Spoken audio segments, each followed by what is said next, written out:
Hello, Taurus, Sun, Moon, Rising, and Venus signs. Kamusta kayo? Sana po'y nasa mabuti kayong kalagayan. Welcome back po sa Star Tarot.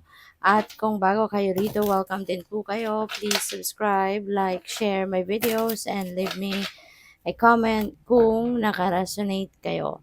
So, first card is Hangman. Taurus, Hangman is an energy of, ano to, parang stagnant, no? Parang stagnant, yung parang tigil muna, 'di ba? Tigil muna yung mga ginagawa, bigyan muna ng pansin or focus yung sarili, 'di ba? It's time for introspection, for reflection, for contemplation, mga ganyan. And kasi po pwede, no, na meron kayong sitwasyon na pinagkakaabalahan, pero it could be not the best, no, thing for you to do or to focus on at this time. Kaya po puwedeng siguro baka nakakaranas ang iba sa inyo ng mga delays, may mga blockages, and that is a sign already, no, na pahinga ka muna, okay? Pahinga ka muna. Kasi lahat naman, always remember that lahat naman na nangyayari is according to the divine order and timing. 'Di ba? Kahit anong pagpipilit, no, na gawin natin, if it's not meant to happen yet, it won't happen. Kaya maigi talaga na lagi tayong nakikinig sa ating intuition, lagi tayong nakikinig sa divine guidance, kasi yun ang magdadala sa atin, no, doon sa kung saan tayo dapat mapunta. Yun ang magli-lead sa atin towards kung saan man ang direksyon na dapat nating puntahan, hindi ba? Kaya yun, papwede, no, Taurus, na time na para mag-ano ka muna, time na para mag-time out muna, and asikasuhin mo muna yung sarili mo, magnilay-nilay, magmuni-muni. Kasi po puwedeng ito din yung pagkakataon na, binibigay sa'yo ng universe na unang-una magpahinga ka, 'di ba? Makapagpahinga ka. Kasi po puwedeng sobra-sobra na din yung trabahong ginagawa mo, and maybe hindi ka naman lang nakakapag-time out kumbaga sa trabaho for quite a while na. Kaya po puwede, 'no, na time mo muna 'yan para sa sarili mo. Or pupuwede rin na there is something else, 'no, that you need to focus on. So, puwedeng gano'n din 'yon. Kaya binibigyan ka ngayon ng pagkakataon, binibigyan ka ng break kumbaga, for you to focus on something something else muna, 'no. So, pupuwedeng gano'n ang ganap diyan. So, we have the moon, ayan. Pupuwede, 'no, na isa sa mga dahilan kung bakit then kailangan ninyong mag-reflect, kailangan ninyong magmuni-muni, magnilay-nilay. It's because there could be an important decision that you need to make, 'di ba? Kaya at hindi 'yan yung basta-basta lang na 'pag magdedesisyon ka, but you need to think, 'di ba? Kailangan mong pag-isipan, kailangan mong pagmuni-munihan ang bagay na 'yan muna, 'no? So, 'yun. Kaya ano ka muna, step back, pag-isipan mo, pagmuni-munihan mo, and yes, makakatulong sa'yo. It would help you a lot, no? If you are definitely going to listen to your intuition. If you are going to listen to what your intuition is telling you. Okay? So, what else? We have the Seven of Wands. Si Seven of Wands, ano ito eh, si Seven of Wands, this is, yung parang nasa taas siya, 'di ba? Nasa taas siya ng burol.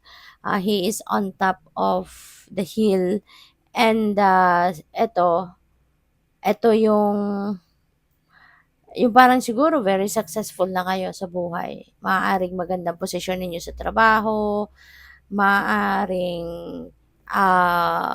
maraming mga accomplishments kayo, ganyan.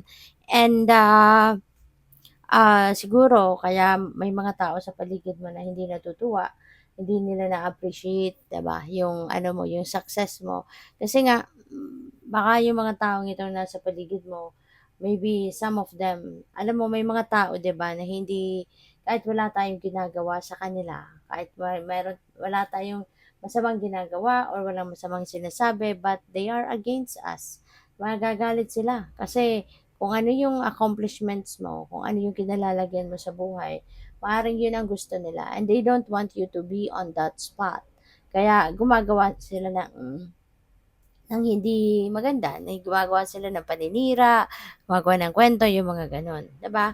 May mga gano'n, eh. Kaya, maaari din na gano'n ang ganap sa buhay ninyo sa ngayon. There could be people na, maaaring sinisiraan ka, ginagawan ka ng kwento because they want to take you down. Kasi gusto nila na magka-level lang kayo or gusto nila na mas nakakaangat-angat sila sa'yo.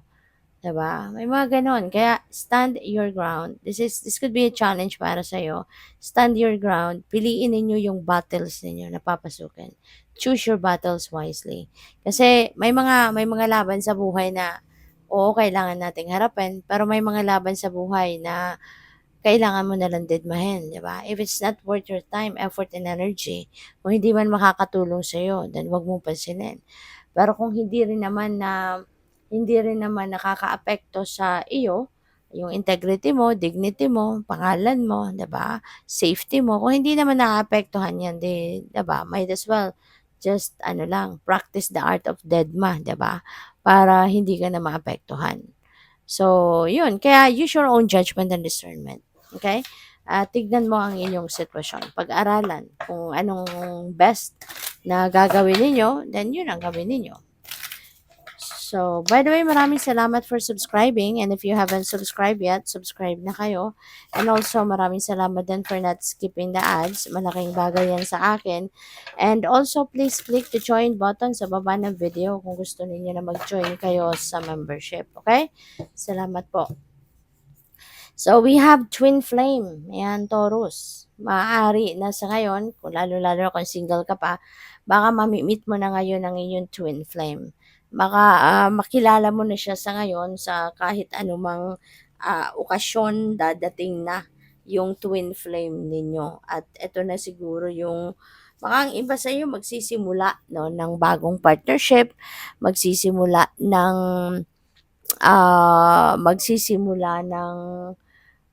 bagong romantic relationship kung saan makakasama mo na yung twin flame mo, you know?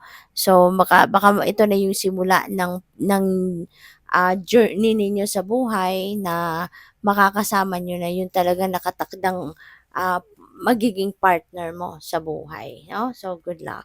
Authenticity, this could be a reminder para sa inyo Taurus na always be authentic. Always be authentic, lalong-lalo na sa sarili mo, no? And towards other people. So, maging authentic ka, maging ano ka, maging totoo ka sa sarili mo. Okay? Kasi, alam mo yun, mas maganda, no? Parang mas malaya kang gumalaw, mas malaya kang magsalita kung wala kang iniisip, wala kang kino-cover up, wala kang sinu-sugarcoat, diba? You're just being authentic. You're just being true to yourself, 'di ba? Mas maluwag ang pakiramdam. So we have achievement. Ayan. So may mga achievements kayo siguro ngayon or achievement na makakamit sa ngayon, Taurus. So this is really beautiful. You are definitely going to ang tawag dito, you're definitely going to have that bunga ng pagsisikap mo, 'di ba? Kung ano man 'yan, pupuwedeng sa trabaho 'yan, pupuwedeng sa career mo, sa business mo, ganyan, 'no? Meron ka ng maa-achieve ngayon na goal. So, congrats. Thank you for watching Love and Light. Namaste.